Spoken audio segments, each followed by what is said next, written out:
زمونگا افتخاری کړي په مینا خدمتونه زمونگا افتخاری کړي په مینا خدمتونه تا کندو یتیمانو سکوي چې امدادونه زمونگا افتخاری خدمتنا زمونگا افتخاری کړي په مینا خدمتنا تا کندو یتیمانو سکوي چې امدادونه ارابت وکړي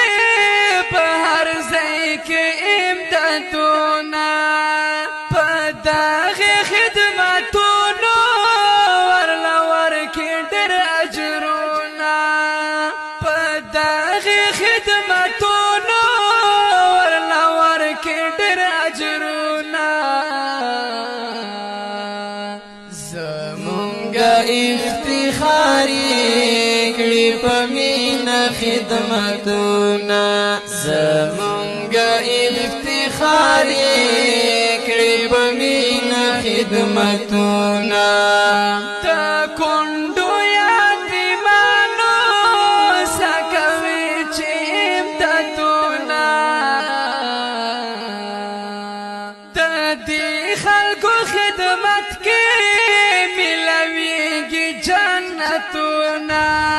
بسم الله الرحمن الرحیم. السلام علیکم ورحمۃ اللہ وبرکاتہ. مرګور ته احمد صاحب په خدمت کې حاضر یم.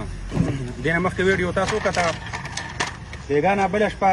د دې ماشوم دیوال لا پریوتو په هغه تیز باران کې د راجولي مرحوم زوی دی او زمونږ غونډي دا دیوال لا پریوتو او ډیر زیات را پریوتو. بیا ما زمونږ سره ډیر زیات د دنیا د خدای تعالی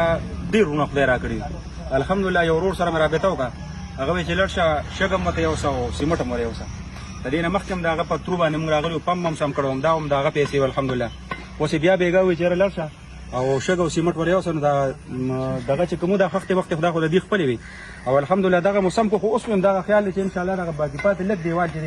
دا به متاسه ټیم کې چې خیر لاستیک شي ان شاء الله دغه باقی پاتې دیوال چې لکم پاتې په دغه مسلور 15 بورې سیمټ شپک بورې او ور سره دغه شان یو ډنګ پنګ شګه هغه باندې لګي او دغه پروګرامونه دی الحمدلله دغه یو ترتیب دی د مسکینانو د کونډرونو چې کوم د یتیمانو یو کیسه و بیا د دې په پیسو کې الحمدلله لګون تک پیسې 1200 روپیا پاتې وي دا به به پیسې دي ښه دا باغی لا واره کې ٹھیک ده دغه 1200 روپیا د بیبي دي باقی پاتې دغه شګه او سیمټ دا دې موږ بیګار ورسول الحمدلله شرګندې مسله لګیا دي په خپل مسله لکان لګیا دي ورونه مرونه رونم لګیا دي اخو خپل مزیدار دیوال روان کړي.